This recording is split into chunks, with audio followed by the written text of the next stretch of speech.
Hi, I'm Tom with the list of interesting things. Today on the list of interesting political things, I got a nice quick one for you.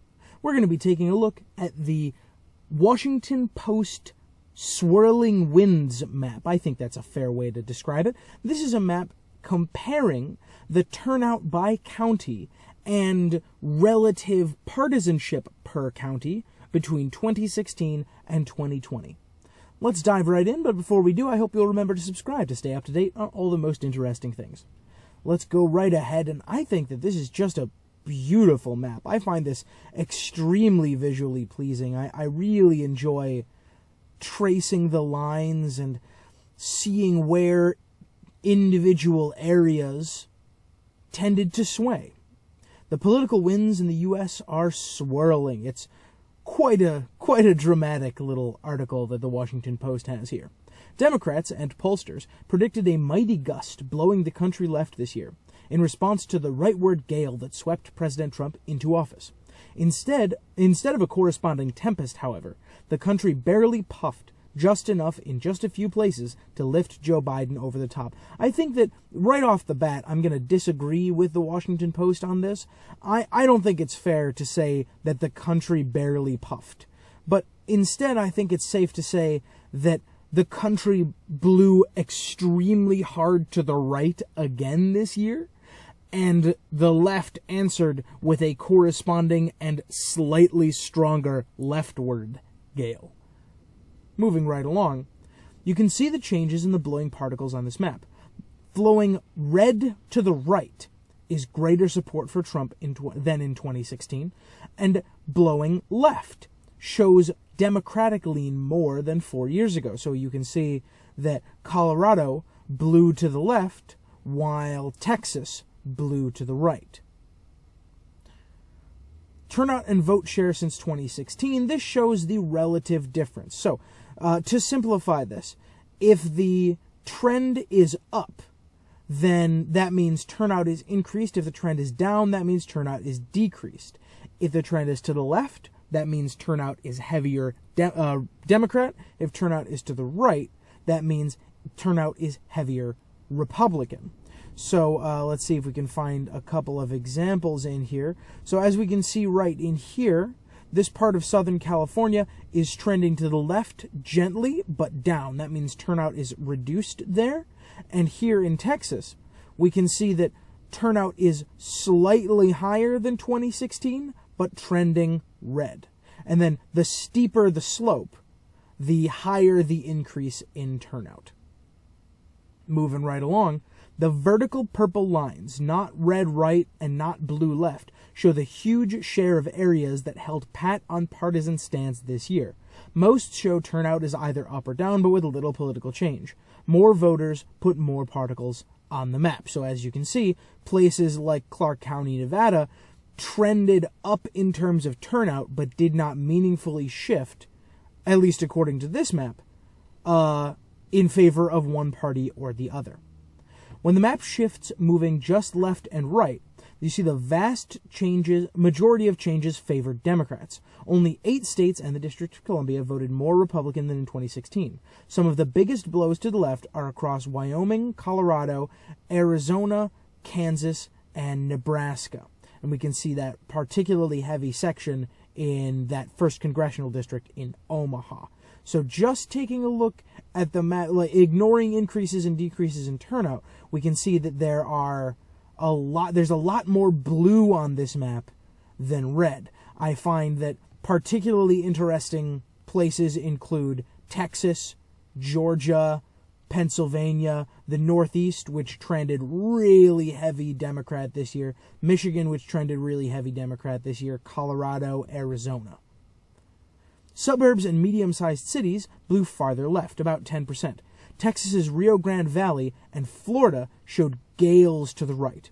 New York's red flow may change as mail-in ballots are counted. Remember that New York and California both have not completed their full survey of all votes yet.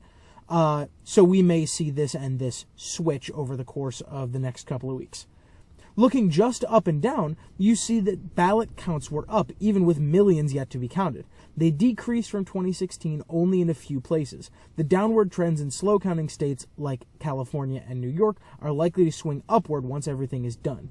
So if we take a look, we see decreased turnout in Maine, Mississippi, and a couple places in the Northeast, but that's really about it. We see another little hair up in the northeastern part of Washington, but overall, look how much turnout increased across the country. Look at look in the Kentucky, Tennessee, North Carolina, Georgia sort of area. Look at how heavy the increase is. Look at Texas. Look at how much more people voted in Texas than they ever have before. Same thing in Arizona. Same thing in most of California. It's really incredible. Look at the Rust Belt. Look at how many more people voted in Michigan than ever have before.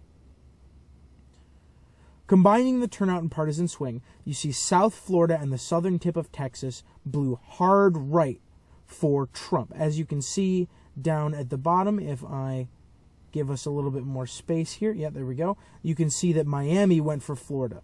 Went for Trump, I should say. Most of South Texas went for Trump. Most of this rural northwestern Texas also went for Trump. The election hinged on the suburban areas of Michigan, Wisconsin, Arizona, and Georgia that howled left in favor of Biden. I love this poetic language that they use when talking about this map. Howled left. Look at Arizona, how heavy it went for Joe Biden relative to the heaviness with which it went for Hillary Clinton in 2016. Look at how much heavier Michigan went. Look at how much heavier Pennsylvania went. Look at how much heavier Georgia went. Look at this incredible cloud of blue in Atlanta. Compared to this year, the 2016 map portrays a blizzard blowing right for Trump across the country. Even areas that voted for Hillary Clinton gave her much less support than Barack Obama had received. So if we take a look at here, this is the same map, but instead comparing 2012 to 2016. Look all across the country, with the exception of notably big cities in places like Miami, places like Houston and Dallas, places like California, places like Chicago. Almost everywhere across the country pulled much heavier for Trump than they did for Obama. I find this here interesting. This is an interesting sort of anomaly here. Utah, is somewhat incredibly, went much heavier for Clinton than they did for Obama. I must assume that that's because of Mitt Romney. And I think that we can probably assume the same thing about Massachusetts. Massachusetts being the former Massachusetts governor, Mitt Romney being the former Massachusetts governor and the current Utah federal senator. I think that that's why we see that it went a little bit more in favor of Hillary Clinton than it did for Barack Obama. And we are now back to the 2016 to 2020 comparison. Once again, as we can see, the only places around the country that trended more in favor of Trump than they did in 2016 seem to be New York, California, Texas, a little bit in North Carolina and Tennessee, and a little bit in the heavily Republican-controlled South, like Arkansas, Tennessee, Louisiana, Mississippi, and Oklahoma. And of course, let's not forget the incredible impact of Florida down here.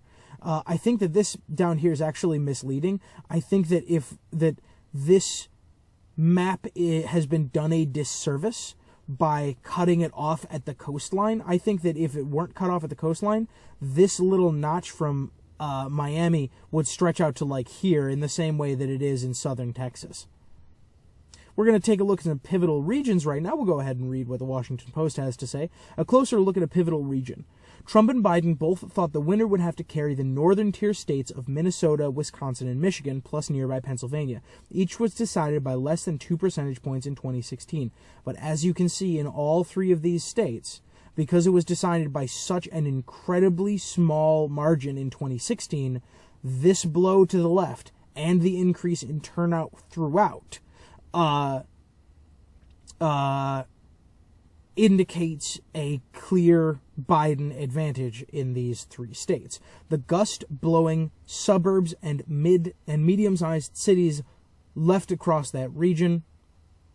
I'm going to say that again. The gust blowing suburbs and medium-sized cities left across that region carried Biden to victory. They flowed Democratic by 11% in Michigan and 9% in Wisconsin and Pennsylvania. That is an incredible swing. Georgia suburbs, power leftward move. Georgians swept left in all parts of the state. Gentle breezes in the rural areas, a 10% gust in Atlanta, and a gale 22% shift in the suburbs around Atlanta and Savannah. Purple puffs show the rural areas that held steady in Republican support, but they were no match for the Atlanta cyclone. I know this is a little busy, but give it a second, your eyes will adjust. So here's the South Carolina line, here's the Alabama line, and here's the Florida line. Forgive me if I didn't get that perfectly correct. So we have Savannah, which trended left. We have Augusta, which trended left. But look at the incredible leftward swing around Atlanta. Look, I really like the turn of phrase that they use here. Once again, I really like how poetic this article is. They were no match for the blue Atlanta cyclone, and I believe that that's it. So, what can we learn from this? What can we learn from the difference between this map, which went for Trump by an unbelievable margin, and this map? Well, I think we can add this to the pieces of evidence of things that we already know. Trump is a popular candidate, and Hillary Clinton was not a popular candidate. So many places that went to the right in 2016, because they didn't like Hillary Clinton, did not go to the right this year and swung back toward center because they liked Joe Biden more than they liked Hillary Clinton. But this doesn't give us much indication about what went wrong in the polls this year. What went wrong following Donald Trump's broadly recognized, how to phrase delicately, I'm going to go with failures as president in the last several months. His shortcomings have been fairly well publicized and fairly well understood. I am surprised now, as I have been, that Georgia and Pennsylvania and Texas and Arizona and Michigan are the only places that we see that incredible leftward shift. I am also surprised at this area of Texas down here, which trends to the right, and this area of Florida down here, which trends to the right. As I said in the last video about polling, this is going to take some soul searching on the part of anyone on the left who does not want to see Donald Trump in office again, and anyone on the right who likes his type of rhetoric and wants his sort of his brand of governance, to use another colorful turn of phrase, to continue. I'm going to do a number of more videos on this, and this may become a trend over the course of the next 2 years. I am really fascinated to see some of the more professional takes on why this map does not look more like this map, but with a bluer tone. Until next time, be like the Washington Post's whirlwind maps. Be colorful and beautiful. Be informative. And above all, be interesting. We'll see you next time.